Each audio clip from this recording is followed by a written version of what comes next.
let me tell you something. እውነት ፍርሃት ብዙዎች እንደሚሉት ኢሉዥን የሆነ ነገር ነው ወይስ በራሱ ህልውና ያለው ነገር ነው? ከሳይንስ አንጻር እንመልከተው።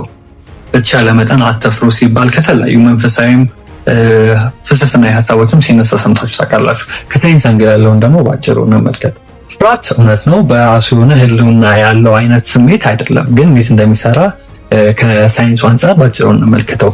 ልክ ስንቆነጠጥ፣ ስንዳሰስ፣ ሲሞቀን፣ ሲበርደን ስሜቱ በአንጎላችንና በስሜት ህዋሳቶቻችን አማካኝነት እንደምናውቀው ሁሉ ፍርሃት ግን ከሆነ ልክ እንደሆነ አይነት መልእክት መጥቶ እንደ ህመም፣ እንደ አይነት መነካት፣ መቆንጠጥ አይነት ፊል አናደርገውም። ግን የተለያዩ አይነት መልእክቶች እርስ በርስ በመቀናጀት የሚፈጥሩት ሰርኪዩት ነው። በአንጎላችን ውስጥ የሚፈጠረኝ ሰርኪዩት ነው። ለምሳሌ 2-3 አይነት የአንጎል ክፍሎች እርስ በርስ ይቀናጁና የሚፈጥሩት ኮንሰፕት ነው ፍርሃት። ያም እንዴት ነው የሚሰራው?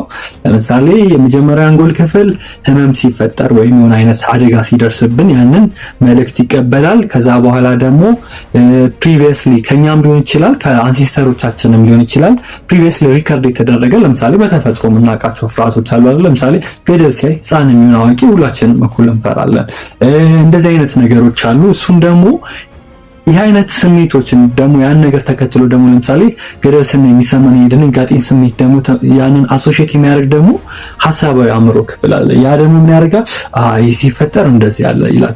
እነዚህ 2-3 የተለያዩ ስሜቶች እርስ በርሳቸው ይቀናጁና ፍርሃት የሚባለው ኮንሰፕት ይፈጠራል ማለት ነው። ለቀጣዩ ጊዜ ሰዎች አይደለም አድርገው ስለዛ ነገር ሲያስቡ ራሱ ስሜቱ ልባቸው ላይ ይሰማቸዋል። ያን ነገር ላለማድረግ በቻለ መጠን ይሸሻሉ ማለት ነው። ፍርሃት የለም ወይ ከተባለ አለ፣ ግን ኮንሰፕት ነው። ያንን ፐርሰፕሽን መረዳት ባሰፋነው ቁጥር ከዛ ባውንደሪ ወይም ከዛ እስር ቤት እንወጣለን።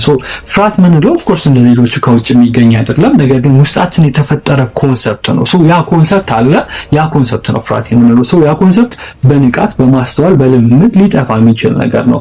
ልክ ለምሳሌ እባብ ለአንዳንዶቻችን የሚያስፈራ ነው፣ ግን አዳኝ ለሆኑ ሰዎች የሚያስፈራ ነገር ላይሆን ይችላል።